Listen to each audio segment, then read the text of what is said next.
कुरान के बारे में। अगर मोहम्मद साहब की शिक्षाओं पर मनन किया जाए, हर शास्त्र में, हर ग्रंथ में, चाहे किसी भी समाज का क्यों नहीं हो, तो कुरान की शिक्षाओं पर मनन किया जाए तो दो बातें उनमें सबसे अहम है।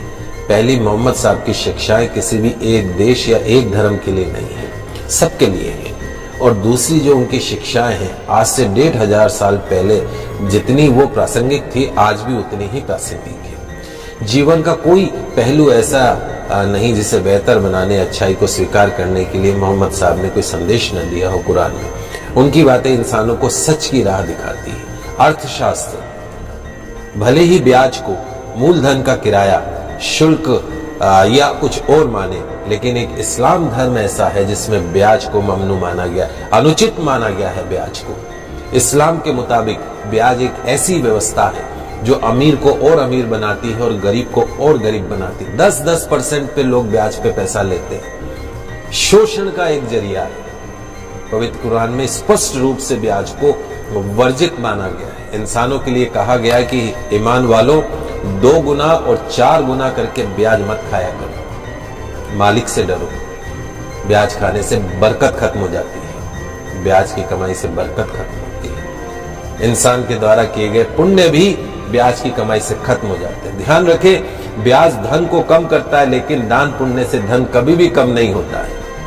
तो जो लोग ब्याज हासिल करने का निश्चय कर चुके हैं और उसके लिए बहाने बनाते हैं, तो यह एक शैतानी धोखा है। जो लोग ब्याज लेने को सही कारोबार साबित करने की कोशिश करते हैं, घर बैठे रहेंगे, ब्याज पे पैसा खाएंगे और लोगों को भी यकीन दिलाते हैं कि ब्याज लेना उचित है, तो ऐसे लोग भी इसी प्रकार के शैतानी धोखे के शिकार होते हैं।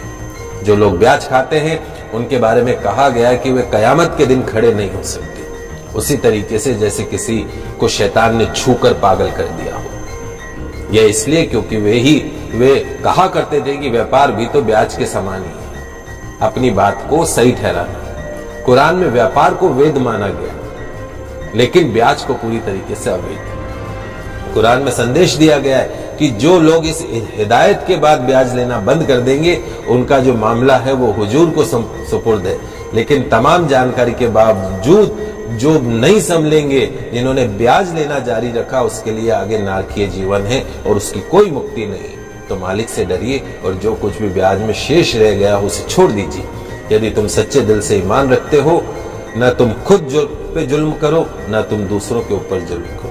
अगर तुम्हारे पास बहुत ज्यादा धन है तो जरूरतमंद लोगों को कर्ज दो, उन्हें वापसी के लिए इतना समय दो कि कर्जदार इंसान उसे आसानी से वापस लौटा सके। किसी वास्तविक और अवश्य जो संभावी जो मजबूरी होती है, उससे अगर तुम धन न लौटा सको तो उस पर सख्ती मत करो, उसका अपमान मत करो, उसे और समय दो।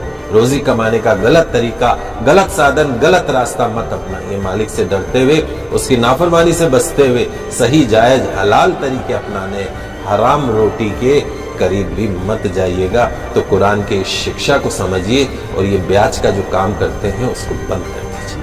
वीडियो के नीचे सब्सक्राइब के बटन पर क्लिक करें, बेल के आइकॉन पर क्लिक कीजिए ताकि हर नई वीडियो की नोटिफिकेशन आपको मिले।